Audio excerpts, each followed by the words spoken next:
If you guys want to make some insanely good Japanese stir fry, this one you're going to want to save for later. We need to cut up this cabbage and shred it really thin. Use a mandolin. Just be careful though because your fingers aren't a part of the recipe. We definitely don't need to cool.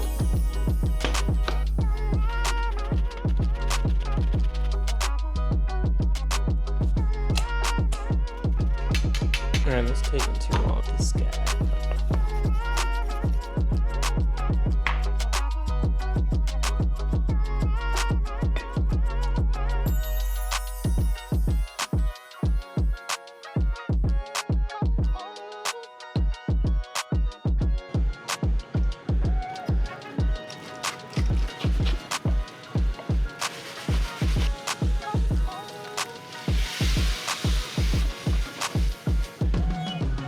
This style of Japanese stir fry is called shogayaki. You'll find it on the menu at just about any mom and pop shop in Japan.